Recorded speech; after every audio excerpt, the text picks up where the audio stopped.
ግፋ ብላዕለወት ኣዘዝቲ ይምራሕ ኣሎ ስለዚ ክምርምሮ እየ ይብል ሓደ ናይ ሰብኣዊ መሰል ናይ ኢትዮጵያ ድርጅት እየ ዝብል ንጀርመን ንድምፂ ጀርመን ንሬድዮ ጀርመን እዩ ቃለ መሕተት ገይሩ ኣብ ትግራይ እቲ ግፋ ብላዕለወት መራሕቲ እዩ ዝምራሕ ዘሎ ብላዕለወት ጀነራላት ናይ ሰራዊት መራሕቲ እዩ ዝምራሕ ዘሎ ስለዚ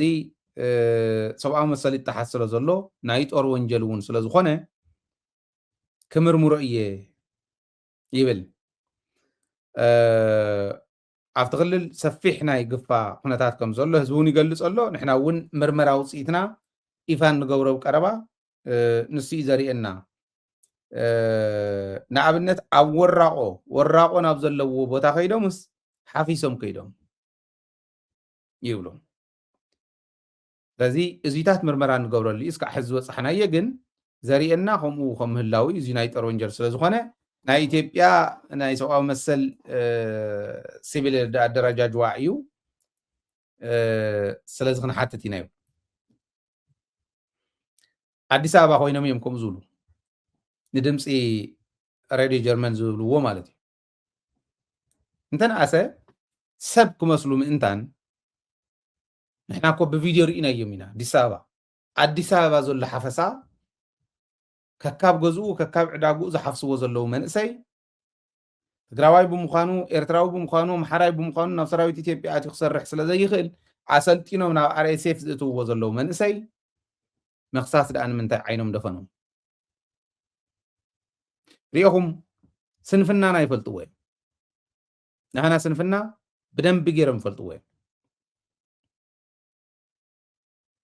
ስንፍናና ስለ ዝፈልጡ ኣብ ሚድያ ቶም ባዕሎም ቶም ናይ ሰብኣዊ መሰል ተጣበቕቲ ኢና ዝብሉ እውን ኣብ ሚድያ ወፂኦም እዮም ንትግራይ ዝኸስዋ ዘለዉ ሓፈሳ ትገብረላ ግፋ ትገብረላ ዝብልዋ ኣዲስ ኣበባ ዘሎ ዘይመርመረ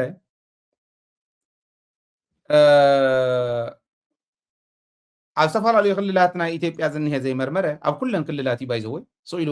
ሓደ ክልል እውን ኣይኮነ እዚኦም ዘይመርመሩ ናይ ትግራይ ጉዳይ ክንፅር ኢና ምባል ንሕና ይርዳእና እዩ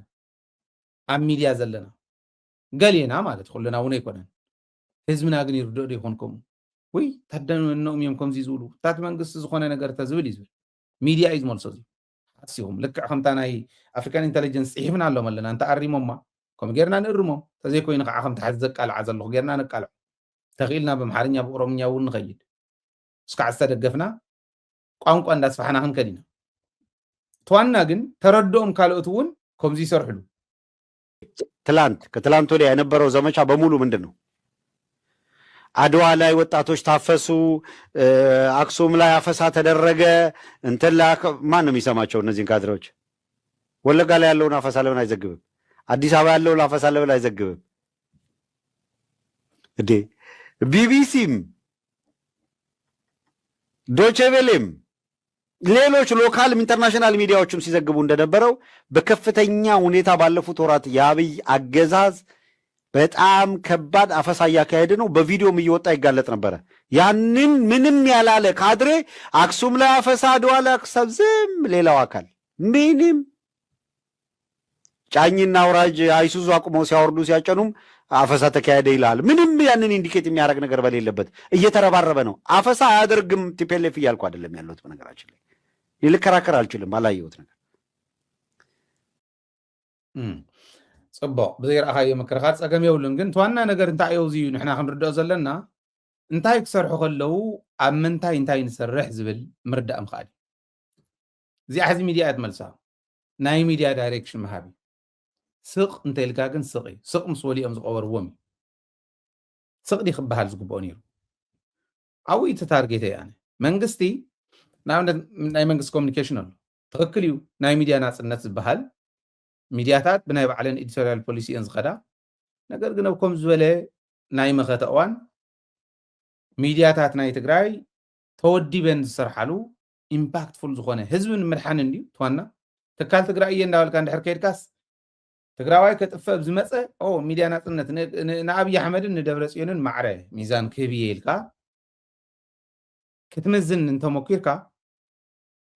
ንሱ እዩ ተሓደጋ። ካብ ወፂ ግን ናብ ዕዳጋ ዝኣተው ስለ ዘለው እዚኣቶም መንግስቲ ይኻልዮም ዝግባእ ብደንብ ዝተውዒልካ ብምኻድ ዝብል እምነት ኣለኒ ታርጌቶም ቀዲሞም ዝነግሩና ዝነበሩ እውን ነይሮም እዮም ታርጌቶም ዝም በማለት እና እዛው ባሉበት በከበባ በማቆየት ይሄ ነዳጅ በጀት ምናምን የሚይዘውን ነገር እንዳለ ይዞ ማለት በችግር አጥሮ በማቆየት በጊዜ ሂደት ይሄንን ቡድን ማዳከም ህወሓትን ማዳከም የነዳጅ እጥረት የአገልግሎቶች ፍሰት የሸቀጦች የሰው መንቀሳቀስ መገደብ ወደ ከበባው ሁኔታ መመለስ ማለት ትግራይን ወደ ከበባው ሁኔታ መመለስ ዝም በማለት በጊዜ ሂደት ማዳከም ማወላከፍ ውስጥም ችግር እንዲፈጠር ማድረግ ምናልባትም በፓርቲው መካከል ደግሞ መሰነጣጠቅ እንዲኖር ማድረግ የተወሰነ ቡድን ብቻ ለይቶ መመካከር ደጋግሞ እንደሚያደርገው ማለት ነው ኮኦፕት የሚያደርገውን ቡድን ፈልጎ መመካከር ሊሄድ ይችላል ይሄ ሁለተኛው አማራጭ አንተም ያልከው ማለት ዝም በማለት ማወለካከፍ በጊዜ ሂደት ማዳከምና ችግር መፍጠር አውዚው ኣብ ኮመንት ግዕዝ ገለ ዝብል ዝሞተ ነገር ዝሞተ ነገር አጀንዳ ጌርካ ትመጽእ ዝብል ፖይንት እንሄው ኮመንት እዩ ናይ ተጋሩ ናይ ሚድያ ሕመቕ ከምዚ ዝበለ ከምቲ ኮመንት ዝሪኦ ዘለኹ ኮመንት ንምንታይ ገበረ ይኮነን ጽቡቕ እንኳዕ ገበርካ እውን ግን ኣጋጣሚ ኮይኑ ቅድሚ 4 ሰዓት ያ ናይ ጀነራል ምግበይ ስእሊ ገይሮም ጀነራላት እዮም ዝመርሕዎ ዘለዉ ዝብል ምርመራ ይገብር ኣለኹ ኢሉ ሰብኣዊ መሰል ናይ ኢትዮጵያ ቅድሚያ ንሰብኣዊ መሰላት ኢትዮጵያ ዝብል ድርጅት ንጀርመን ንድምፂ ጀርመን ንሬድዮ ድምፂ ጀርመን ቃለ መሕተት ገይሩ ኣብቲ ክልል ሓያል ሓፈሳ ኣሎ ምርመራ ንገብር ቀኒና ኢና ሕዝቡ ንገብር ኣለና ኢና ንኣብነት ኣብ ወራቆ ጉሒፎም ከም ዝኸዱ መርትዑ ኣለውና ጥልቀት ዘለዎ ምርመራ ግን ንገብር ስለ ዘለና እዚዩ ኣብ ቀረባ ይፋ ክንገብሮ ኢና ዕላው ክንገብሮ ኢና ዝብል ቅድሚ 4 ሰዓት እያ ተለጢፋ ኣብ ሓደ ሚድያ ቅድሚ 3 ሰዓት ከዓ ኣብ ካልኣይ ሚድያ ዝሞተ ድዩ ዝመውት ነገር የለን ትግራዋይ እስካዕ ዘይሞተ ብኣቶም ወገን ዝመውት የለን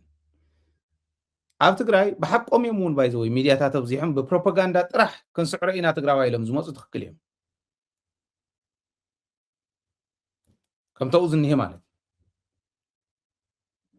ምክንያት ትግራዋይ ኣብ ሚድያ ዘለና ሕመቕ ከይመስለኩም ተኸኽ ንብል ዘለና ኣብዚ እቲ ሕመቕ ናይ ትግራዋይ ስለ እንፈልጦ ንሱ ንክንሽፍን እዩ ቅድሚ 4 ሰዓት ቅድሚ 3 ሰዓት በል ዝብሉ ዘለዉ ጸላእቲ በቃ እዚ ሞይቱ ይግደፉ ወይሉ ዝኸድ ትግራዋይ ኦኬ ከምኡ ኢልና ከም ንኸድ ስለ ዝፈልጡ ወደ ድሕሬና እንዳሰዓቡ ነታ ጌጋ ሓቂ ይገብርዋ ደጋጊሞም ፕሮፓጋንዳ ንሱ እዩ ዝኾነ እስታት ተነስተኻኽሎ ጽቡቕ እዩ ዝብል እምነት እዩ ዘለኒ ጌጋ እውን ስለ ዝኾነ ተካይዳና ጌጋ ስለ ዝኾነ ማለት እዩ